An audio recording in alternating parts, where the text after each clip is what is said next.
son 12 hojas, así que vamos a estar aquí hasta más o menos el 18 de septiembre. Y no, prometo terminar antes de medianoche. No queremos muertos cayéndose por las ventanas, como pasó con Pablo, aunque aquí sería un poco difícil, tendría que saltar, pero capaz que si hablo tanto, lo hago, no sé. No. Bueno, yo había pensado comenzar con un himno, pero también tengo misericordia y no quiero ofender a sus oídos. Asistí a una iglesia en Knoxville, Tennessee, hace 15 años, y estábamos ahí y yo como visita en la iglesia y quería saber si podía asistir a esa iglesia habitualmente. Estaba buscando una iglesia porque recién había llegado a esa ciudad. Y busqué una iglesia y encontré una pequeña iglesia y estaban ahí y yo llegué y estaban cantando himnos. Estaban cantando un himno antiguo que se llama Santo, Santo, Santo. Y yo estaba ahí cantando con el himnario ahí, y aunque tenía memorizado la letra, porque en mi iglesia cantábamos la misma canción, pero ahí estábamos cantando Santo, Santo, Santo. Y después de 2 versos, hicieron una pausa para saludar a los hermanos. Y viene la señora del pastor y se acerca y dice: hola hermano, bienvenido a la iglesia aquí. Y yo quería decir que si no puedes cantar afinado, está bien no cantar en voz alta. Y yo quiero invitarte a no distraer al otro hermano. Entonces, si tú quieres nada más como cantar sin sacar la voz, está bien. Sí. Me sentí muy acogido en la iglesia y sí. Entonces, por eso decidí no comenzar con un himno, pero voy a mencionar el título del himno para que lo tengan en la mente, que es Prefiero a mi Cristo, y es un himno antiguo que cantaban en las cruzadas de Billy Graham. Prefiero a mi Cristo que a el vano oropel. Prefiero a mi Cristo, a su gracia que riqueza sin fin. Y es parte de lo que voy a hablar hoy, que nosotros buscamos a Cristo, buscamos ser seguidores de Cristo y implementar su voluntad en nuestras vidas. Me acuerdo de un proverbio africano que dice que si uno quiere viajar rápido, viaja solo. Si uno quiere viajar lejos, viaja en grupo. Y es algo que vamos a hablar hoy. Mi tema no es secreto, pluralidad de liderazgo en la iglesia. Vamos a hablar de la importancia de viajar en grupos, de tener compañeros en el camino. Escuché de 2 hombres que fueron en caminata en la cordillera, y es un buen ejemplo de las muchas ventajas que tiene tener un compañero. Porque fueron caminando en la cordillera y después de varias horas están solos en la nada y se encuentran con un puma en el camino. Y uno ve al otro y dice: tenemos que salir corriendo, es peligroso. Y el otro dice: no podemos correr más rápido que un puma. Y el primero dice: no tengo que correr más rápido que el puma, tengo que correr más rápido que tú.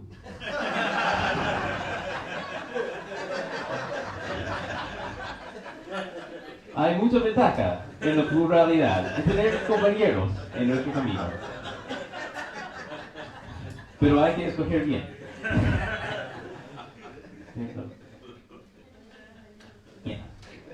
Nosotros estamos entonces compartiendo un tema que es de gran importancia y es un tema muy importante en las iglesias de Cristo, en el movimiento de restauración. Yo voy a hacer algunas cosas hoy que no suelo hacer en mis sermones, obviamente. Yo cuando predico un sermón tengo apunte, normalmente es media hoja, y yo lo predico ahí, lo tengo más o menos memorizado, y predico así.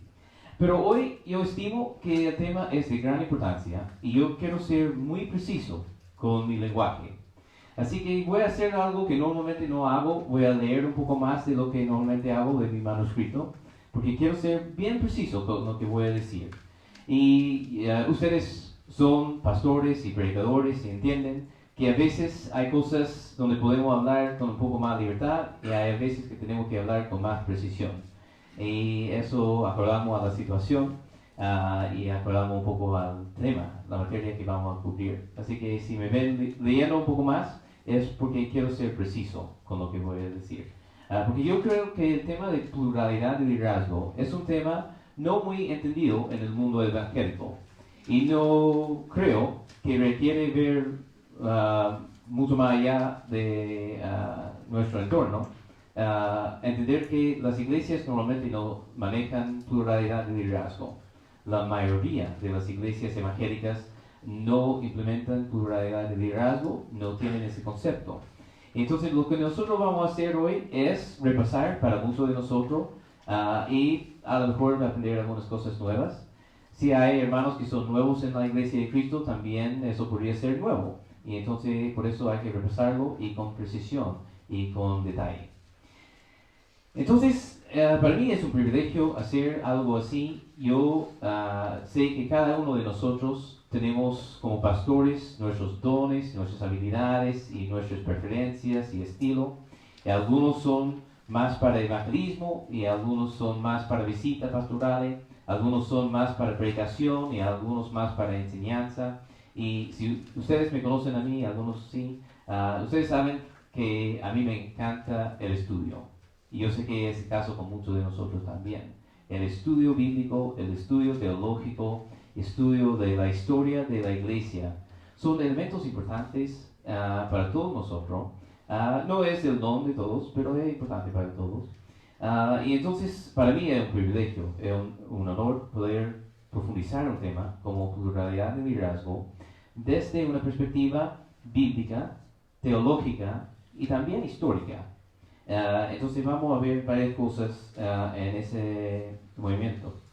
Y estamos hablando entonces de algo que es propio del movimiento de restauración en mucho sentido, aunque no es exclusivamente un tema de nosotros.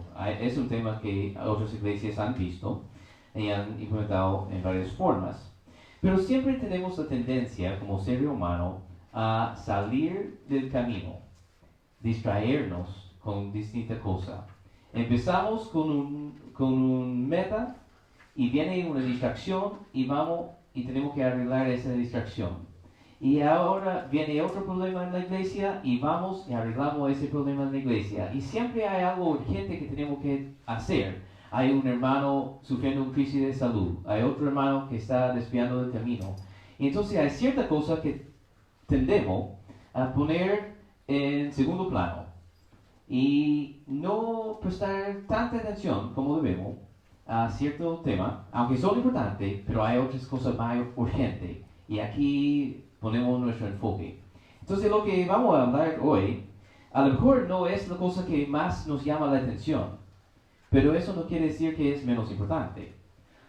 Solamente quiere decir que tenemos otro tema que también son importantes, no estamos menospreciando esa verdad, pero sí estamos viendo un tema que es importante. Es importante en nuestro movimiento. Yo creo que es también importante en la Biblia. Y es un tema que sale en varios lugares en la Biblia que nosotros vamos a ver hoy. Hay un lema en el movimiento de restauración que dice: hacer cosas bíblicas a la manera bíblica y llamarlas por nombres bíblicos. Ustedes entienden que como movimiento de restauración, Iglesias de Cristo, nuestra meta es ser bíblicos. Queremos hacer las cosas como la Biblia lo dice.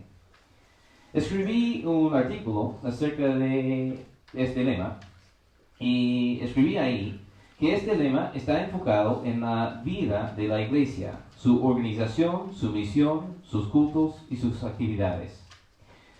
En la primera parte hay la idea que hay que hacer lo que la Biblia dice.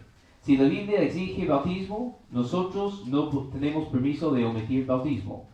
Si la Biblia pide congregarnos, nosotros no tenemos permiso para dejar de congregarnos.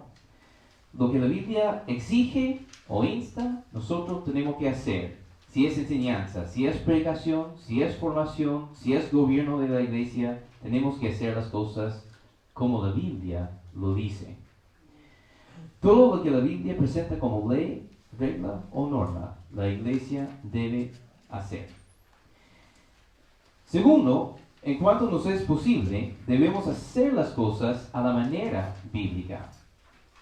Esto habla de formas y frecuencias. Si bautismo bíblico es por inmersión, nosotros no lo sustituimos con aspersión. Si tenemos que reunirnos cada día domingo, no cambiamos eso por otro sistema. Si la Biblia nos dice algo, nosotros implementamos lo que la Biblia dice en la forma que la Biblia enseña. Hay cosas que la Biblia no enseña la forma. No enseña la única forma de evangelizar. No enseña acerca del vestimiento, dentro de modestia. No enseña detalles de cuándo hacer culto, si es en la mañana o a la tarde. Eso no enseña. Si el sermón viene primero o después, eso no enseña. Tenemos libertad. Pero si la Biblia dice hay que hacerlo de esa forma, entonces estamos bajo obligación. Hay que hacerlo de esa forma. Hacemos cosas bíblicas en maneras bíblicas y llamamos las cosas por nombres bíblicos. Entonces, cuando nos es posible, queremos seguir, si la Biblia pone un nombre a algo, usamos el mismo nombre. Si se llama la Cena del Señor, nosotros decimos es la Cena del Señor. O el partimiento de pan, hay otras palabras en la Biblia. Pero nosotros nos regimos por las palabras que Cristo nos dio, porque por algo nos dio las palabras. Entonces nosotros, en cuanto nos es posible, seguimos este lema. Pero yo creo que no seguimos este lema simplemente porque es parte de las iglesias de Cristo, el movimiento de restauración. Seguimos este lema porque es un concepto bíblico, es un principio universal que nosotros debemos implementar lo que es la voluntad de Cristo. La definición de la santificación es conformidad a la voluntad de Dios. Entonces, cuando Dios expresa su voluntad, si nosotros queremos ser santos, tenemos que implementar lo que es la voluntad de Dios y conformar nuestra voluntad a la suya. Entonces, es un tema importante por eso. También sabemos que estamos en territorio sólido al ver que ese sistema ha sido analizado por varias personas dentro y fuera de nuestro movimiento. Fuera de nuestro movimiento hay movimientos como las iglesias escoceses que también vieron ese tema. También Juan Wycliffe vio ese tema. También Jan Hus vio este tema de pluralidad de liderazgo y lo estimaron importante.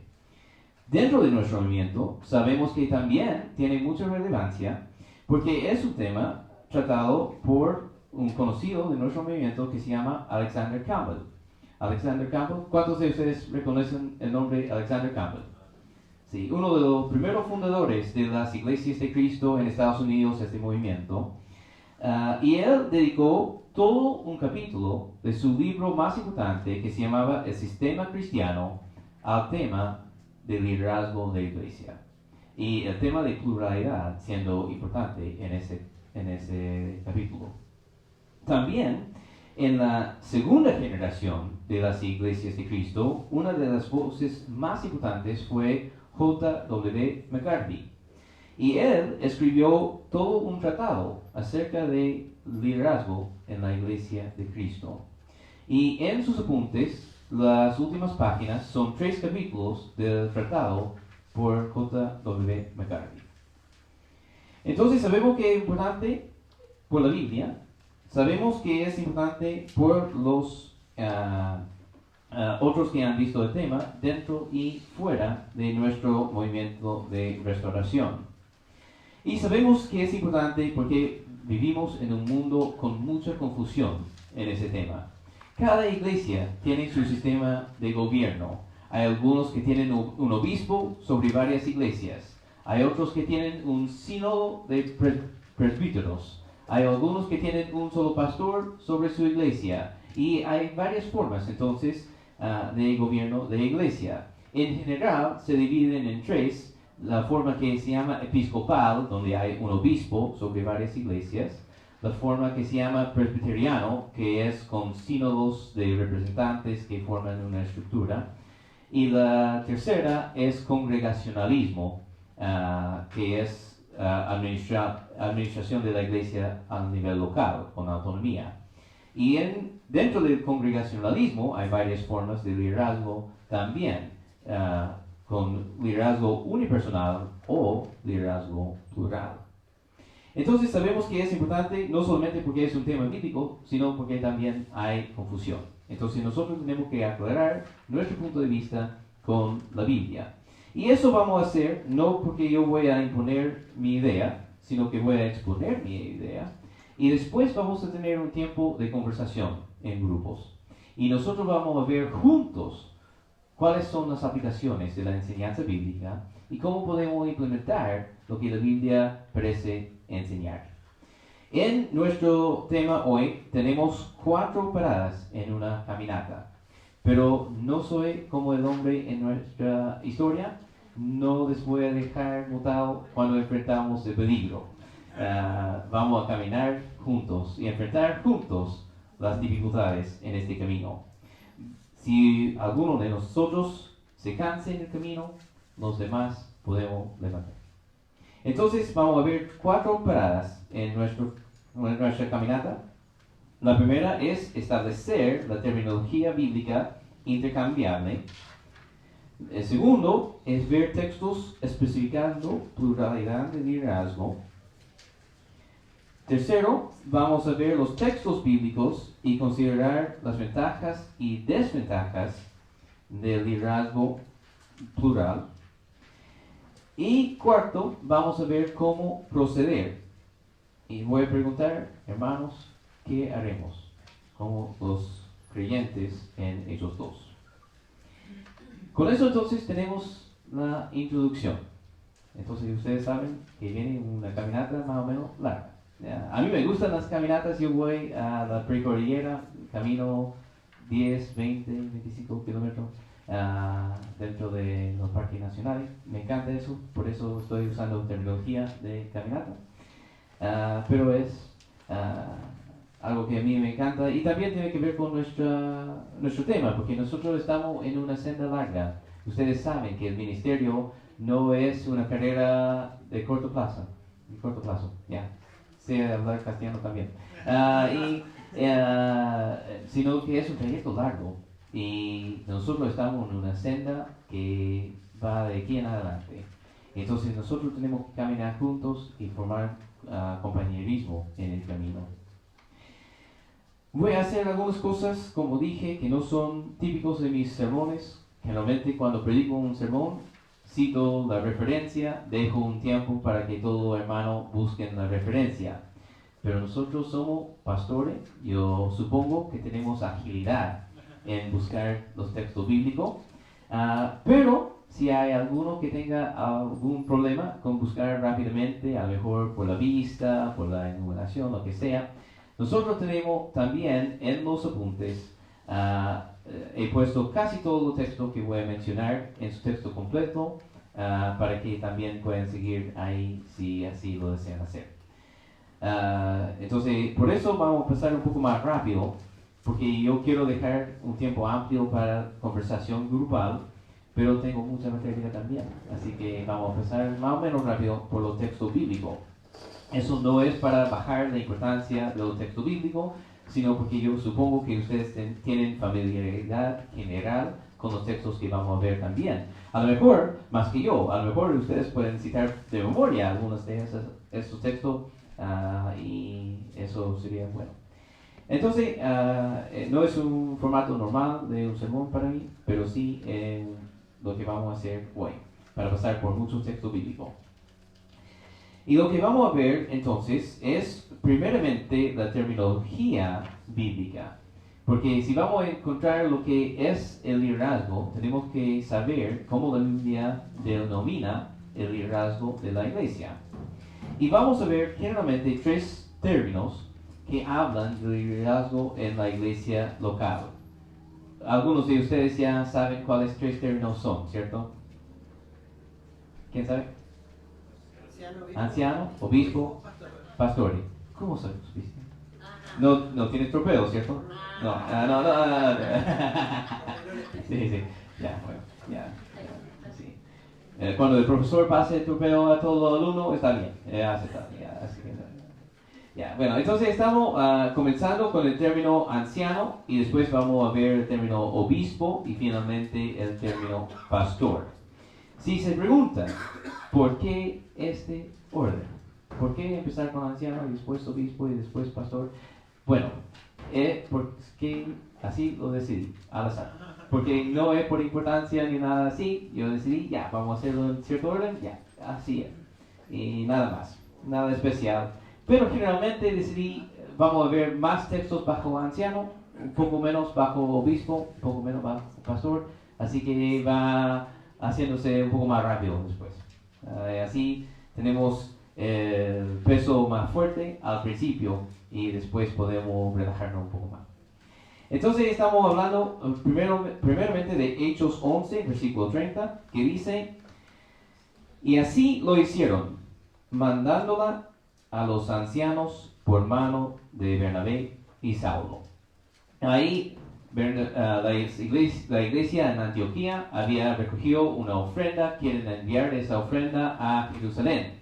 Ellos envían la ofrenda a Jerusalén en manos de Bernabé y Saulo. Ellos llegan a Jerusalén y entregan la ofrenda ¿a quién? A los ancianos de la iglesia de Jerusalén. Entonces es la enseñanza ahí que nosotros sacamos es que son los ancianos que tienen que distribuir y administrar la ofrenda que habían recibido. En Hechos 14:23 dice, después que les designaron ancianos en cada iglesia, habiendo orado con ayunos, les encomendaron al Señor en quien habían creído. La palabra anciano en nuestras Biblias traduce la palabra presbíteros en el griego, que quiere decir anciano, y habla de edad avanzada. En la antigüedad, cada ciudad tenía su propia administración y no elegían un alcalde, sino que elegían a algunos de los más viejos entre ellos, con más sabiduría, con más experiencia, con tranquilidad, que podrían sentarse y considerar la administración de la ciudad y también actuarse como jueces en caso de disputa entre personas. Entonces ellos elegían cierto hombre de edad avanzada para ir ahí, sentarse a la puerta de la ciudad y administrar el negocio de la ciudad o un pueblo chico. Y así la palabra anciano empezó a tomar ese sentido, no solamente de edad avanzada, sino de estos hombres que se sentaban en la puerta de la ciudad y administraban el negocio de la ciudad. Ellos protegían la ciudad de vendedores, charlatanes en el sector, también administraban casos políticos, también juicios legales, civiles, entre ellos. Entonces, la palabra en el Nuevo Testamento conlleva este significado de estos hombres que cuidan la administración de la iglesia, en este caso. Y sabemos que habla de un oficio y no solamente de edad avanzada, porque dice que Pablo y Bernabé designaron ancianos. Nosotros no designamos edad avanzada. No decimos, ahora tú eres viejo. No. Por una cosa sería mal educado, por otra cosa ya es obvio y todos saben, no hay que designar. Pero un oficio hay que designar. Entonces el hecho de que Pablo y Bernabé designaron ancianos en cada ciudad quiere decir que es un oficio, no solamente edad avanzada. En Hechos 20, 17 y 28, dice, desde Mileto mandó mensaje a Éfeso y llamó a los ancianos de la iglesia. Tengan cuidado de sí mismo y de toda la congregación, en medio de la cual el Espíritu Santo les ha hecho obispos para pastorear la iglesia de Dios. Ahí Pablo llama a un grupo de hombres en Éfeso. El grupo se llama ancianos. Él llama a los ancianos de Éfeso. Ellos vienen a Pablo. Cuando llegan a Pablo, él dice, ustedes son los obispos de la iglesia y su trabajo es pastorear o apacentar, en la Reina Valera creo, el rebaño de Dios. Entonces ahí tenemos un texto de mucha importancia para nosotros porque tenemos los tres términos.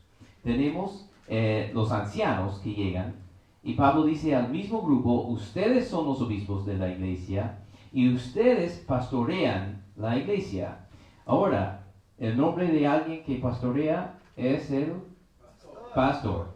Por definición, entonces, tenemos los tres términos. Tenemos anciano, tenemos obispo, tenemos pastor. Y entonces tenemos un texto de mucha importancia y vamos a volver a este texto en un momento. En 1 de Timoteo 4:14 dice, no descuides el don que está en ti, que te fue conferido por medio de la profecía con imposición de manos del presbiterio. En la Reina Valera dice presbiterio. Presbiterio es plural de ancianos. Y bueno, es singular, pero es un grupo de ancianos. Es el concilio de ancianos, el grupo de ancianos en conjunto, el presbiterio. Y parece que en castellano no hay una buena palabra para este concepto. Yo quería llamarlo ancianía, pero David dijo que no es una palabra. Así que, pero el presbiterio entonces es el grupo de ancianos, el concilio de ancianos. Entonces, si convocaron el concilio de ancianos, ellos imponían manos sobre Timoteo en su comisión. Entonces, ahí tenemos también los ancianos cumpliendo esa función en la iglesia. En 1 de Timoteo 5:17 dice, los ancianos que gobiernan bien sean considerados dignos de doble honor, principalmente los que trabajan en la predicación y la enseñanza. O sea, yo. No. Aquí los ancianos son nombrados con la tarea de gobernar a la iglesia. No son solamente los viejos de la iglesia, son los que gobiernan la iglesia. Los ancianos tienen eso también de predicar en la iglesia y de enseñar en la iglesia.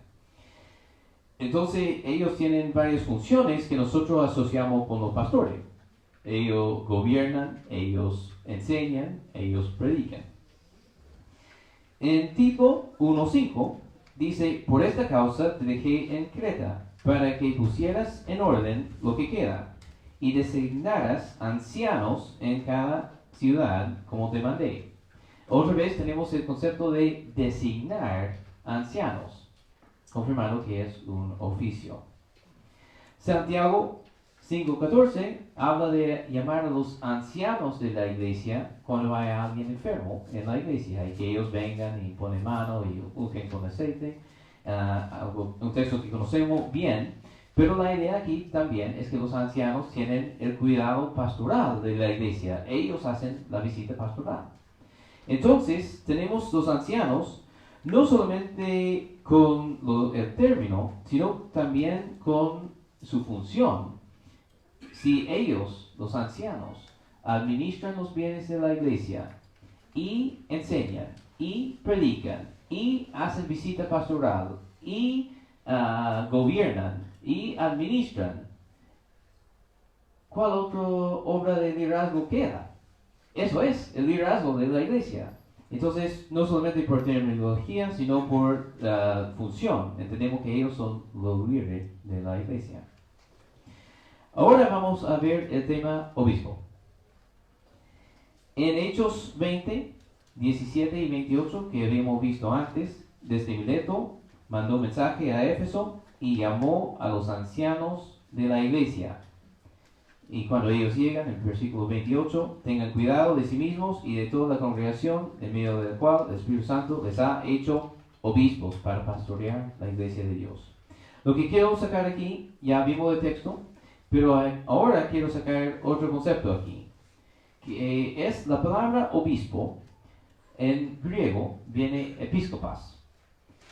Epi quiere decir sobre y skopas quiere decir ver, como telescopio viene de la misma raíz. Entonces, cuando estamos pensando en el obispo, su función está en la definición de la palabra, sobre ver. Ahora, alguien que está sobre y ve los de abajo, en nuestro idioma diríamos supervisor. Y por eso yo prefiero traducir la palabra supervisor en lugar de obispo. Obispo ya lleva una connotación católica o metodista también, tiene el obispo. Y cuando pensamos en obispo, pensamos en el obispo monárquico de estas iglesias. En la Biblia son los supervisores de la iglesia local. Y eso es lo que estamos viendo aquí. Y son los ancianos de la iglesia local. En Filipenses 1:1 dice Pablo y Timoteo, siervos de Cristo Jesús, a todos los santos en Cristo Jesús que están en Filipos, incluyendo a los obispos y diáconos. Entonces él escribe a la iglesia y dice, entre ustedes hay diáconos y hay obispos. Nada más, no menciona otro oficio, esos son. En 1 Timoteo 3:2, un texto que conocen bien y que vamos a ver en otro tema, dice ahí, palabra fiel es esta, si alguien aspira al cargo de obispo o supervisor, buena obra desea hacer. Entonces, otra vez vemos que es un oficio de la iglesia, es una obra en la iglesia y que tiene requisito exigente, que vamos a ver. En 1 Pedro 2:25, un texto que realmente no es relevante, pero me interesa, dice, vosotros seráis como ovejas descarriadas, mas ahora habéis vuelto al pastor y obispo de vuestras almas. En algunas traducciones dice guardián, pero la palabra es obispo y episcopas. Cristo es nuestro episcopas y también nuestro pastor. Entonces, nosotros reconocemos que cuando somos supervisores, supervisamos como Cristo supervisó. Cuando nosotros somos pastores, pastoreamos como Cristo pastoreó. ¿Sí? Entonces, tenemos estos conceptos. Otro texto de suma importancia para nosotros es 1 de Pedro 5:1-3. En 1 de Pedro 5:1-3 dice, por lo tanto, a los ancianos entre ustedes, exhorto yo, anciano como ellos y testigo de los padecimientos de Cristo, también participante de la gloria que ha de ser revelada, pastoreen el rebaño de Dios entre ustedes, velando por él, no por obligación, y ustedes conocen el texto. Aquí tenemos los tres términos que estamos viendo, pero un poco más difíciles de ver y de percibir en castellano, por la traducción que tenemos. La palabra anciano sale claro, a los ancianos entre ustedes. Pero los otros dos términos son más difíciles de ver, porque ustedes ven aquí en ciertas traducciones sale apacentar, en otras traducciones sale pastorear. Está hablando de la función de pastor, entonces. La otra palabra es más difícil de ver y sale en mi traducción como velar, velando por ellos. Pero la palabra velar aquí es la palabra episcopontes. Episcopas es obispo, episcopontes es el verbo, la acción de obispar. Pero obispar no es una palabra, ¿cierto? ¿O estoy equivocado? ¿Sí? Pero supervisar es una palabra. Yo creo que sería mucho mejor decir supervisando a ello, porque es el concepto bíblico que sale aquí, es la obra del obispo, es la obra del supervisor. Entonces nosotros vemos en este texto como en Hechos 20 los tres términos juntos. Los ancianos son los obispos, son los pastores. Entonces, tenemos dos términos bíblicos del liderazgo: anciano y supervisor. Y ahora vamos a ver el cuarto término, o el tercer término, puedo contar también. El tercer término, que es pastor. ¿Ustedes saben en cuántos textos del Nuevo Testamento sale la palabra pastor hablando de pastores de iglesia? Un lugar, Efesios 4 o 11. Un texto bien conocido porque habla de los 4 ministerios de la iglesia. Dice ahí: Él dio a algunos ser apóstoles, a otros profetas, a otros evangelistas, a otros pastores y maestros. Ahora, yo sé que hay algunos que creen que son 5 oficios, yo creo que son 4, no importa, no vamos a debatir el tema mucho. Tengo razones gramáticas por creer que son 4, pero si ustedes creen que son 5, no hay problema. Estamos bien. Pero yo sé que hay diferencias, pero hay buenas razones por pensar que son 4. Y el otro tema, que no vamos a profundizar en ese tema, pero es relevante, debemos verlo en otra ocasión, pero no es el tema de hoy, es si hay apóstoles y profetas hoy en día. Yo soy de la opinión que no, pero ustedes no tienen que estar de acuerdo, tengo mis razones. Lo vemos en otra oportunidad. Los evangelistas son los que salen de la iglesia a plantar nuevas iglesias, evangelizar, son los misioneros, son los evangelistas, son los plantadores de la iglesia, son afuera de la iglesia. Dentro de la iglesia están los pastores maestros. Entonces aquí tenemos el único texto que dice a los pastores, hablando de liderazgo de la iglesia. Y lo que sí sale es que es un ministerio designado por Cristo. Entonces es un ministerio importante. Es uno de los 4 ministerios dados a la iglesia. Entonces debe ser importante. Aparte de esto, el texto no nos explica mucho lo que es pastorear, aparte de la asociación con maestro, enseñanza. Eso lo tenemos. Hay otro texto bíblico que a lo mejor algunos de ustedes pensaron cuando dije hay un solo texto. Algunos pensaron, hay otro texto, el hermano no sabe. No conoce, pero sí, yo sé. Hebreos 13 es el otro texto donde sale la palabra pastor en el texto bíblico. Y habla del liderazgo de la iglesia. Ahora yo tengo otra traducción que uso, generalmente no uso Reina Valera, pero si alguno de ustedes tenga la Reina Valera en sus manos, van a ver que sale la palabra pastor en el versículo 7. Hebreos 13, versículo 7. ¿Alguien lo tenga para leer?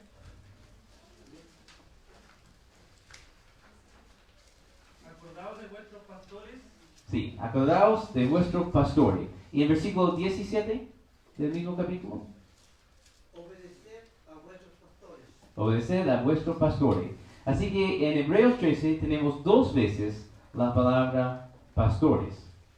Entonces, ¿por qué dije antes que hay un solo texto que tiene la palabra pastor? Hablando de iglesia, liderazgo de iglesia. Obviamente Cristo es el pastor. Obviamente los pastores visitaron a Cristo en el pesebre, no estamos hablando de eso. Pero en Hebreos 13, lo que vemos es que en el griego no sale la palabra pastor. Esta traducción que eligieron en la Reina Valera, otras traducciones, por respetar la tradición de la Reina Valera, también tienen pastor, pero la palabra pastor en griego no sale ahí. La palabra pastor es una palabra. La palabra que sale en Hebreos 13 es egeomai. Egeomai no se traduce pastor. Egeomai se traduce un líder, un guía, un príncipe, un gobernante, uno que va delante de los demás, un virrey, un jefe, un comandante. Ahora, ¿por qué ellos tradujeron eso pastor? Porque ellos entendían que los líderes de la iglesia son los pastores. Y como este texto dice, los guías o los líderes de la iglesia, ¿quiénes serían? los pastores. Entonces lo tradujeron como pastor. No es por engaño, es porque ellos entendían que es el concepto. Pero la palabra específica que sale en griego no es pastor ahí, es hegeomai. Nosotros en castellano tenemos hegemonía, ¿cierto? Que también es una palabra que tiene la misma raíz y tiene que ver con autoridad sobre otra persona. Entonces es ese concepto. El verbo también es parecido, tiene traducciones: tener autoridad, ser representante, ser príncipe, ser guía, soy líder. Y por esa palabra, cuando a veces hay un debate, pero somos líderes o no, debemos usar el término líder o no en la iglesia, para mí no es un asunto, porque en Geomai se podría traducir líder o guía. Yo prefiero guía, porque yo creo que es la intención de lo que dice aquí, porque los otros siguen su ejemplo. Entonces guía es una buena traducción de esa palabra. ¿Entendieron todo eso? Oh, ya. Yo sé que mi acento a veces es casi como hablar en lenguas, así que a veces hay que tener intérprete, ¿no? Sí. Pero ustedes entienden. Entonces tenemos 3 términos que hablan de liderazgo en la iglesia local. Son anciano, supervisor, pastor y geomai, guía, podría ser también. Entonces 3 o 4 términos que tenemos ahí. Y lo que vemos ahí es que son intercambiables. Los 3, cuando Pablo habla de liderazgo, puede decir los ancianos, o puede decir los obispos, o puede decir los pastores, porque son lo mismo. Es el mismo grupo. O puede decir los guías. Pedro hace lo mismo, Pablo hace lo mismo. Entonces no es un solo autor, es la enseñanza bíblica, que hay pastores, ancianos, o supervisores, obispos, en la iglesia local. Entonces tenemos terminología intercambiable, y también verificamos lo mismo porque los 3 tienen los mismos labores en la iglesia. No es que algunos son obispos y hacen eso, otros son pastores y hacen eso. En nuestro texto vimos que los 3 son oficios de enseñanza, de supervisión, de administración y de gobierno en la iglesia local. Entonces hemos visto entonces lo que es la terminología bíblica, y esto fue el punto 1 de los 4. Así que ya hemos hecho un cuarto de ese estudio, pero quiero animarles un poco, porque la verdad es que los otros 3 puntos son un poco más cortos, porque ya vimos los textos bíblicos. Entonces podemos pasar un poco más rápido. ¿Están cansados? No, qué bueno. ¿Se cansaron de mi acento? No. Qué ya. Entonces, estamos ahora avanzando a lo que la Biblia dice acerca de pluralidad. Y vamos a ver los mismos textos que vimos antes, pero de otra perspectiva. Porque estábamos viendo primeramente terminología, que es fundamental. No podemos avanzar sin eso. Pero ahora estamos viendo lo que es el tema, pluralidad. ¿Cómo sabemos que tenían pluralidad en el Nuevo Testamento? ¿O por qué creo eso yo? Y vamos a ver los textos que vimos antes. Primeramente en Hechos 14 y 23. Decía que Pablo y Bernabé volvieron a las iglesias que habían plantado en su primer viaje misionero. Y ellos habían plantado la iglesia, no instalaron ancianos al tiro, porque eso no se puede hacer al tiro. Hay que pasar un proceso de cultivar a los hermanos, formación. También es un tema que vamos a ver después, cómo hacer formación. Pero es la realidad que ellos volvieron por las mismas ciudades e instalaron, creo que en Reina Valera dice instalaron, otras traducciones designaron o nombraron, hay distintas formas. Vamos a hablar de eso después en otro tema seguramente. También. Entonces, designaron ancianos en cada iglesia. Y es importante ver precisamente lo que dice ahí. Ellos designaron ancianos, plural. Creo que en mis apuntes tengo S mayúscula, negrita, con raya abajo, S al final. Ancianos, plural, en cada iglesia. No dice entre todas las iglesias nombraron varios ancianos, no. Dice, en cada iglesia nombraron o designaron ancianos, plural. Entonces, ahí me parece que el patrón que estamos viendo es la instalación de pluralidad de ancianos, pastores o supervisores en cada iglesia. En Hechos 20, versículo 17, vimos que Pablo llamó a los ancianos, plural, de una sola iglesia. De una sola iglesia, la iglesia de Éfeso. Cuando ellos llegaron, él dice, ustedes son los supervisores, plural, ese al final. Ustedes son los supervisores, los obispos de la iglesia. Y pastoreen, plural, al rebaño. Entonces en Éfeso había más de un solo anciano, pastor, obispo. En Filipenses, Pablo escribe a una iglesia. ¿Cuál iglesia? Filipos. Filipenses, sí, obvio. En Filipos, ellos tenían obispos, plural, con ese al final. En una sola iglesia, más de un solo obispo. En Tito 1, versículo 5, Pablo deja a Tito en la isla de Creta para designar en cada iglesia ancianos, plural, con ese al final. De hecho, es casi lo mismo que habíamos visto en Hechos 14, cuando Pablo y Bernabé viajaban por las iglesias designando ancianos en cada iglesia. Es la misma misión en Creta. Ahora, en Creta hay un lapso de tiempo un poco más largo entre la formación de las iglesias y dejar Tito ahí para designar ancianos, pero fue parte del proceso, designaron ancianos en la iglesia local. Y en Hebreos 13, que vimos ya, Geomai, los guías, los líderes de la iglesia, también plural, los lectores o receptores de Hebreos, también tenían más de un solo líder en su iglesia. Y esto no nos debe extrañar, porque también hay otras enseñanzas bíblicas a favor de la pluralidad. Ahora, para mí, tengo que admitir que para mí, la evidencia que ya vimos es suficiente.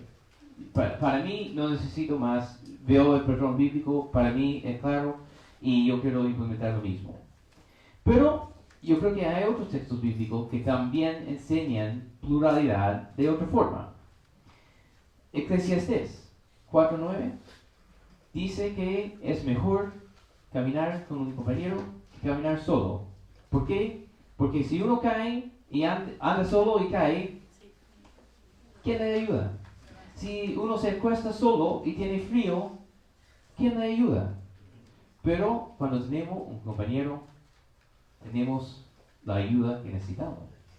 Y un cordón de 3 es más fuerte. De 3 hilos, es más fuerte. Entonces, nosotros con compañerismo, con pluralidad, potenciamos la cosa. No es una debilidad, es fuerza a largo plazo. Como el proverbio que vimos al principio. Si quieres viajar rápido, viaja solo. Si quieres viajar lejos, viajas en grupo. Entonces, hemos visto ahora un poco acerca de ese patrón bíblico de pluralidad. Pero a mí me gusta ser bien completo en lo que veo. Y yo quería ver también cuáles argumentos hay a favor de liderazgo unipersonal. Y en mis estudios vi 3 argumentos principales a favor de liderazgo unipersonal. Y yo quería hablar un poco acerca de estos. Y tengo que hablar mucho más rápido. Bueno, voy rápido. En Apocalipsis 2 y 3 hay una carta a 7 iglesias ahí representadas.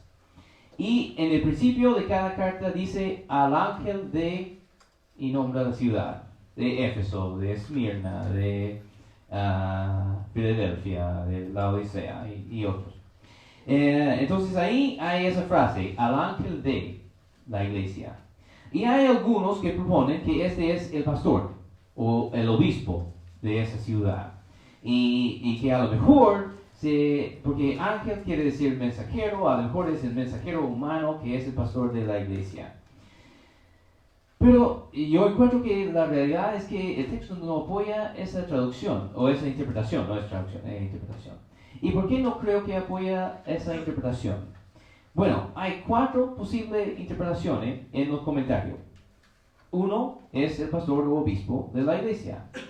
2 es un mensajero humano que se envió a Juan para recibir la carta y traerlo a la ciudad. 3 es un ángel guardián de cada iglesia.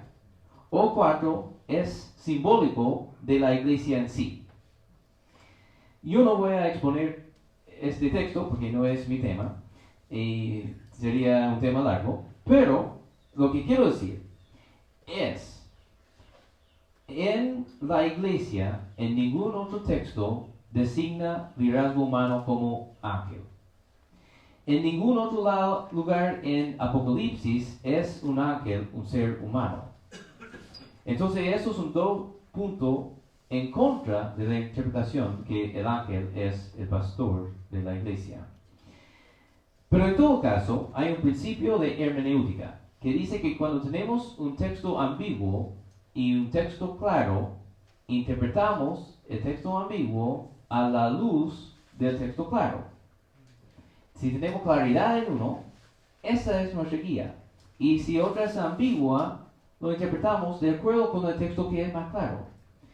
Vimos textos que son claramente pluralidad de liderazgo.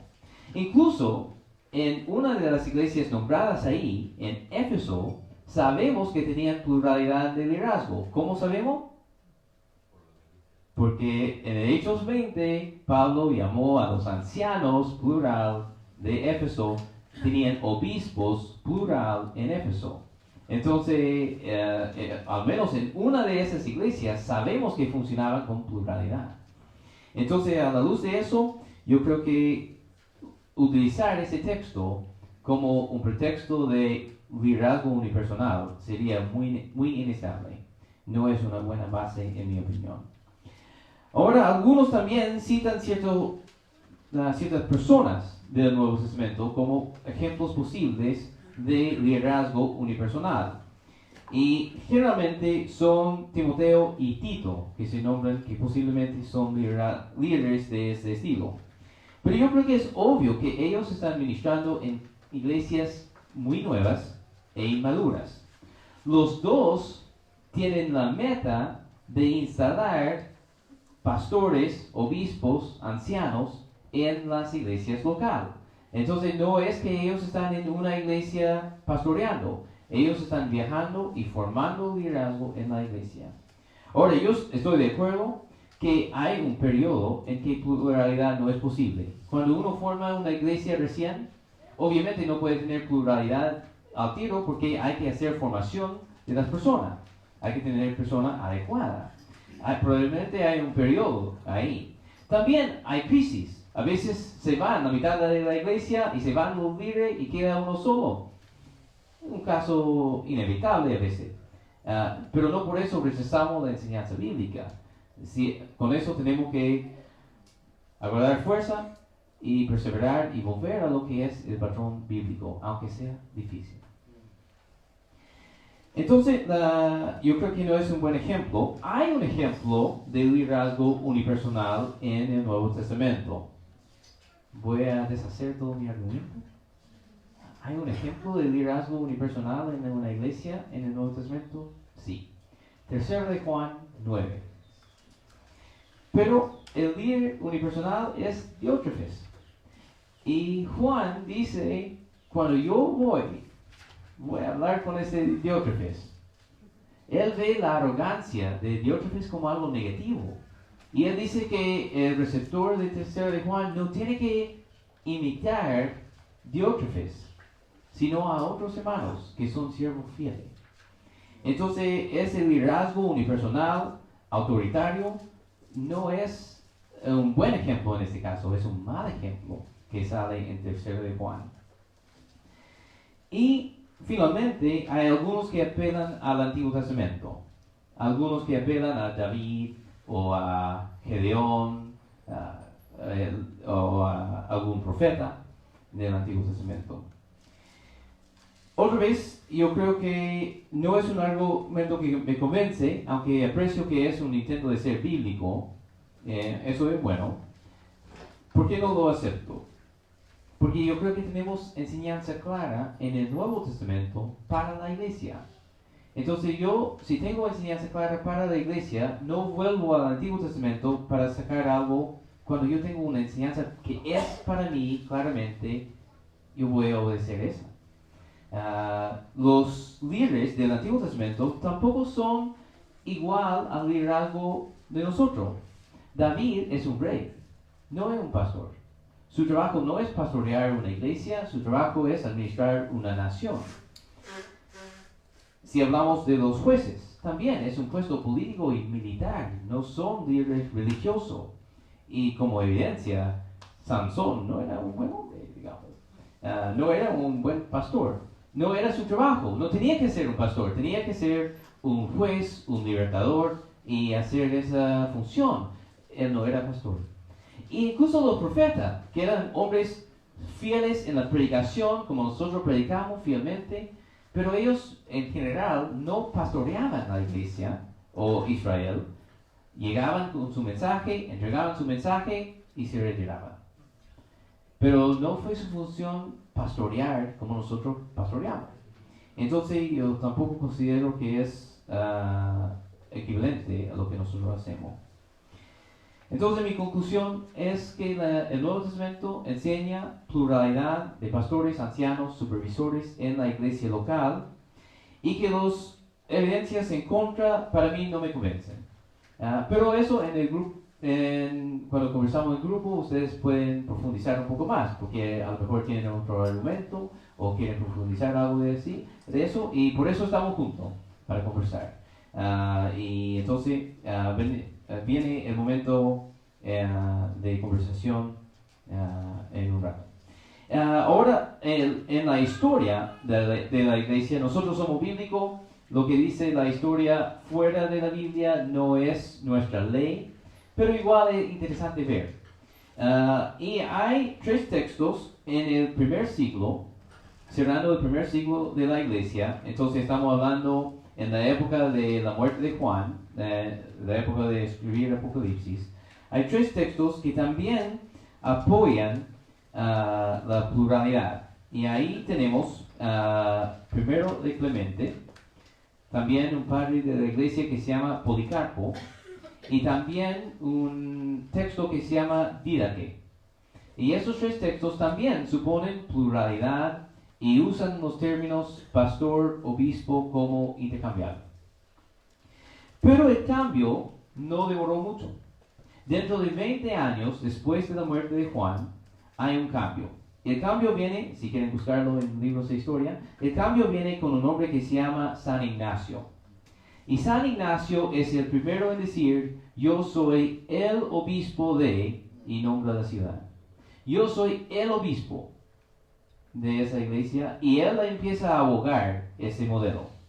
Ahora, no es unánime en su época, pero él empieza a abogar, hay que tener un pastor, un obispo, sobre la iglesia local, para cuidar la doctrina. Porque si hay 3 personas, es más fácil que uno de esos se desvía. Hay que tener a alguien sobre ellos para proteger la doctrina de la iglesia. Entonces, San Ignacio abogaba ese modelo de obispado monárquico en la iglesia. Cuando eso no funcionó, trasladaron el obispado al nivel regional, porque encontraron que igual los obispos podrían desviarse. Entonces, para proteger el obispo, ahora tenían un obispo regional para supervisar los obispos y controlar su doctrina. Pero resulta que ese hombre también es falible y puede desviarse. Y ese proceso culmina en el obispo de Roma siendo el más fuerte entre todos para controlar la doctrina de todos, y él se llama Papa. Entonces ellos tenían buenas intenciones, y eso quiero decir, ellos tenían buenas intenciones, querían proteger a la iglesia de la falsa doctrina, de herejías, de apostasía que estaba ahí. Ellos tenían mucha amenaza, tenían Marción, tenían lo montanista, tenían arianismo, tenían mucho ataque dentro de la iglesia, querían preservar. Y para preservar dijeron, ya, vamos a modificar el sistema bíblico, adoptar otro sistema para proteger. Buenas intenciones. Pero el resultado no es lo que ellos esperaban. No funcionó. O como yo diría, el remedio es peor que la enfermedad. A veces cuando uno lee los efectos secundarios en un remedio y dice, es mejor tener sinusitis que morir por ese medicamento. Yo encuentro que es lo que pasó en la iglesia primitiva. Cuando ellos empezaron a cambiar el modelo bíblico, encontraron más problemas que antes y tenían que modificar más y más y más.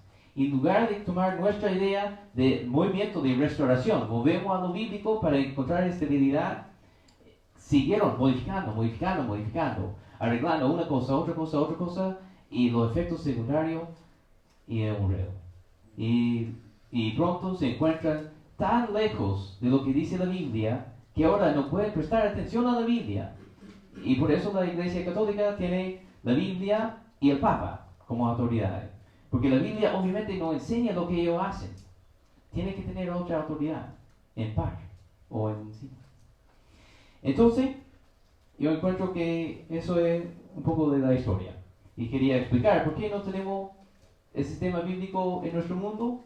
Porque queremos adaptar. Y no por maldad, con buenas intenciones. Pero nuestras buenas intenciones no son suficientes cuando tenemos las instrucciones de Dios. ¿Cuáles son las ventajas y desventajas de la pluralidad entonces?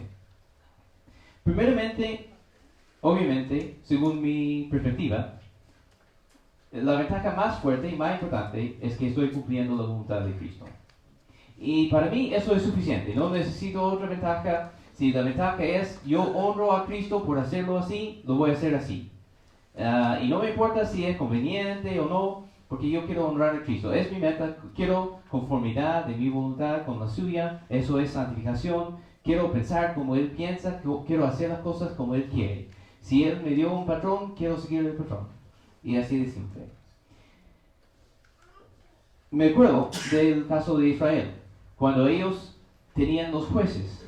Y ellos tenían jueces como Sansón, como Gedeón, algunos buenos, algunos malos.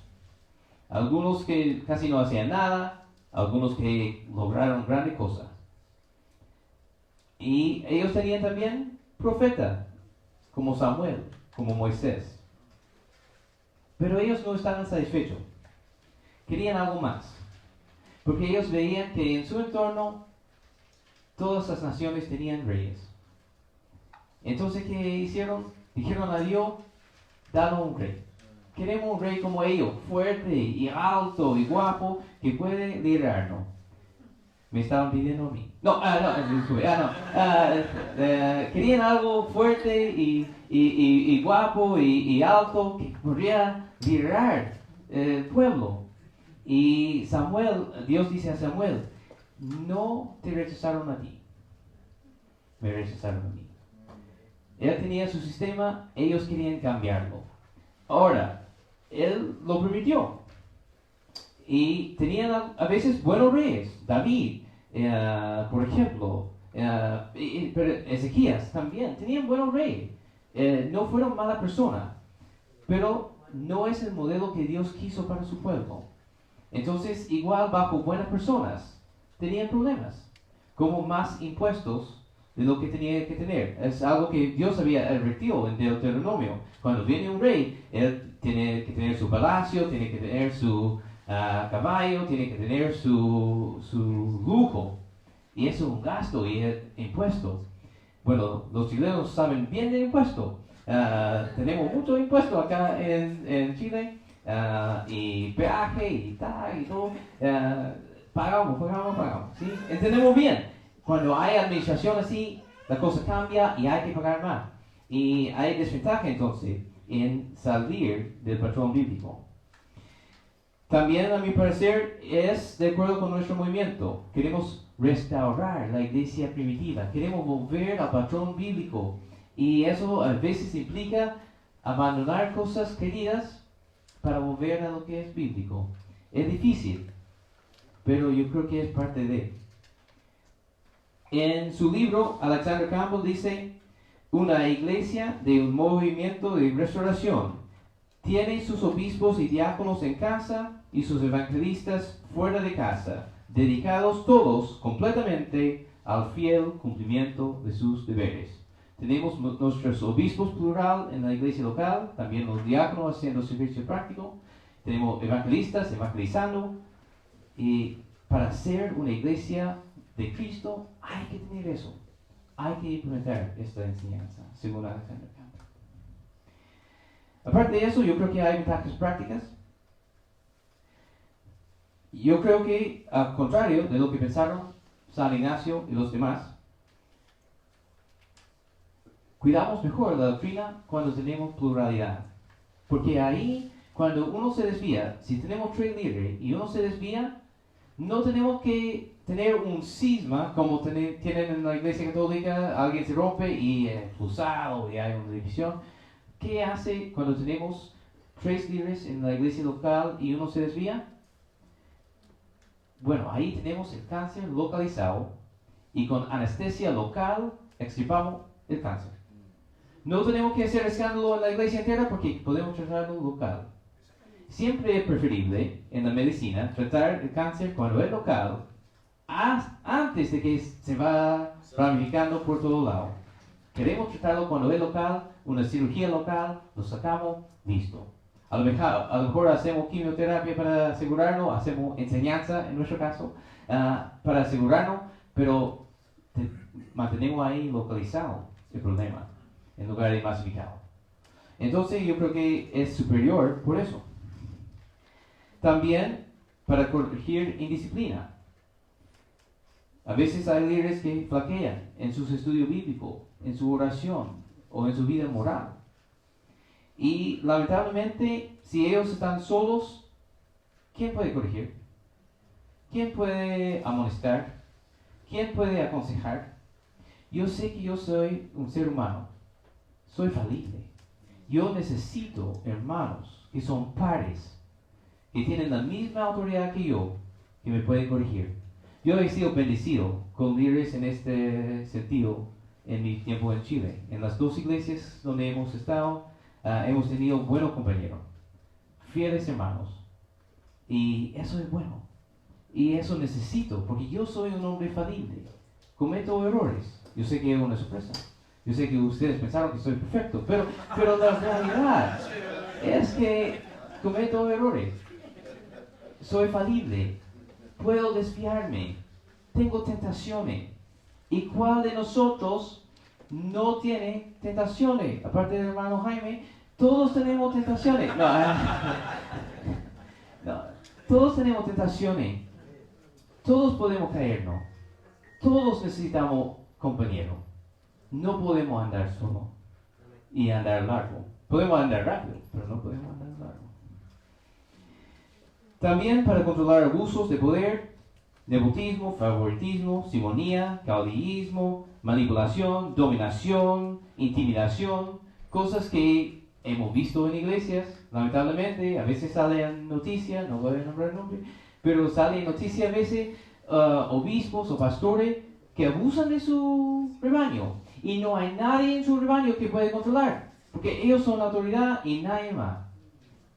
Entonces, nosotros cuando tenemos pluralidad, cuidamos eso, porque yo sé, si yo empiezo a enaltecerme, no sé, Desviarse. que el otro hermano puede decir, mira, tienes que ser humilde, me cuido. Y simplemente saber que él puede hacerlo, en muchos casos es suficiente. No me descuido tanto porque yo sé que hay otra persona también atento. Pero cuando yo ando solo, me descuido. Me flaqueo.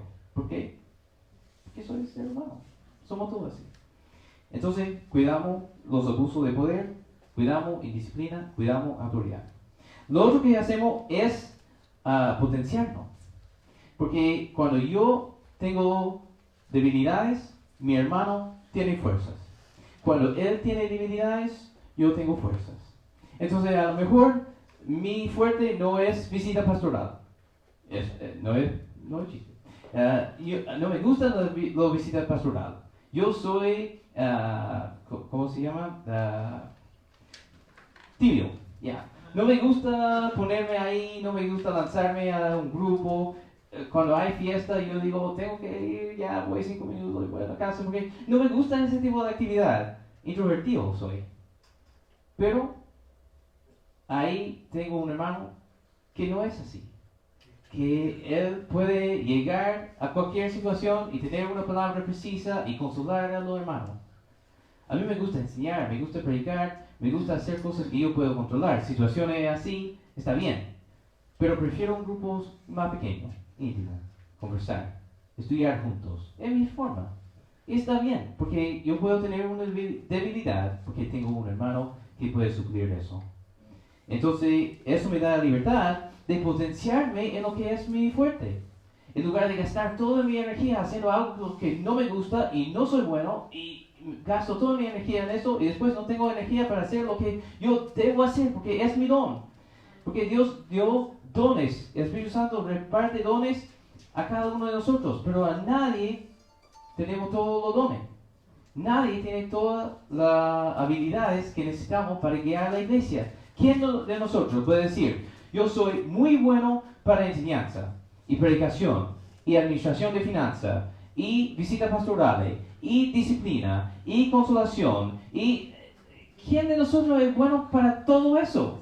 Nadie. Yo no creo que hay nadie que es tan perfecto. Aparte de... No, yeah. No hay nadie. ¿Cuáles son las desventajas? Bueno, las desventajas son que el liderazgo plural es más lento y más difícil. Y yo digo que eso es verdad. Y es verdad que cuando yo soy el único líder y tengo una idea, lo hago. Cuando somos pluralidad, tengo una idea. Tengo que formar mi idea. Tengo que convocar una reunión de ancianos pastores. Tengo que juntarme con ellos. Tengo que exponer mi idea. Ellos dicen, creo que refine estas cosas. Tengo que volver a la casa. Tengo que volver a estudiar el tema. Tengo que volver a otra reunión. Presento el tema de nuevo. ¿Es más lento? Es más lento. No es tan ágil como liderazgo unipersonal. Entonces, ¿es bueno o malo eso? Bueno. Y mi cosa es que es bueno. Porque nos cuida de errores también. Porque yo tengo mi idea y me lanzo en mi idea. ¿Y si estoy equivocado? Entonces, si estoy equivocado, llevo todo mi rebaño en un camino equivocado. Pero, cuando tengo un amigo y tengo que hacerlo un poco más lento, tengo que pensarlo un poco más, eso es bueno. Los líderes, los pastores, tienen la tendencia de ser personas así, eficiente, con enfoque, con metas y con la posibilidad de alcanzar sus metas. Y por eso son pastores exitosos, porque tienen su idea y lo hacen. Y si hay un problema en el camino, lo derrumban. Y si hay un problema en el camino, lo arreglan y siguen adelante. Y eso es bueno. Necesitamos esa voz. Necesitamos ese impulso. Pero también necesitamos la voz del hermano que dice, pero ¿cómo va a afectar al otro hermano? También necesitamos la voz del hermano que dice, pero ¿qué dice la Biblia? También necesitamos la voz del hermano que dice, ¿y tenemos presupuesto para eso? Todas esas voces son importantes. Necesitamos la voz del pastor que es la energía, que impulsa todo, que dice, sí, seguimos, no podemos quedarnos estancados. Necesitamos esa voz. Pero necesitamos la otra voz también. Entonces, en conjunto, sí, es más lento, es más difícil. Y yo lo admito, es así. Pero es bueno. Es bueno. Y como última desventaja, el desprestigio. ¿Qué pasa cuando yo voy a un evento evangélico y me preguntan, ¿eres el pastor de la iglesia? Y yo digo, no, soy uno de los pastores ancianos. Y ellos no saben qué hacer. Yo fui a un evento donde me excluyeron de la mesa pastoral porque cuando me preguntaron, ¿eres pastor? Yo dije, soy uno de un grupo de líderes en mi iglesia. Nada. Entonces yo no pude participar en la mesa pastoral. ¿Y saben? Está bien. Porque yo no soy un líder para tener privilegio y honor y ventaja. Yo soy un líder para estar con los miembros, con los hermanos. Y entonces yo dije, yo prefiero no tener la silla aquí, yo prefiero no tener el plato pastoral, yo quiero comer lo que todos comen. Y si no alcanza para todos, yo prefiero ser el primero en no tener, en lugar de ser el primero en tener el mejor. Porque, ¿qué dice Jesús del liderazgo? El que quiere ser mayor entre nosotros, sea siervo de todos. No somos líderes como el mundo. Nosotros debemos ser distintos, liderazgo diferente. Quiero entonces parafrasear mi himno que mencioné. Prefiero a Cristo al vano oropel. Tuve que buscar el diccionario oropel porque nunca vemos oropel. Prefiero a Cristo a riquezas sin fin, al elogio de los pentecostales y a tendencias y modas. Antes que ser pastor de una iglesia grande y en caudillismo gobernar, prefiero a Cristo. Si tengo que elegir entre la senda de ellos y la senda de Jesús, adivinen cuál es. Ustedes ya saben. Entonces, ¿cómo debemos proceder? ¿Qué hacemos con esta información? Con menos tiempo de lo que esperamos. Lo que vamos a hacer entonces es formar grupos. Voy a poner en la pantalla 3 propuestas mías que podemos analizar en grupo. Lo que vamos a hacer es dividirlo en grupo según los números que tienen en su tarjetita. Tiene un número que pueden identificar en inglés o castellano, da lo mismo. Y tienen que juntarse en el grupo y en los apuntes hay 6 preguntas que tienen que conversar. Si solamente logran hacer uno, está bien. Eligen una pregunta, profundizar lo que tienen que hacer. Dentro de su grupo, quiero que eligen un monitor que va a asegurar que todos tengan un tiempo de hablar, que nadie queda sin poder expresar su opinión. Lo otro que quiero pedir es que cuando volvemos a juntarnos, que ese monitor expone la opinión general del grupo, no solamente su opinión. Y si ustedes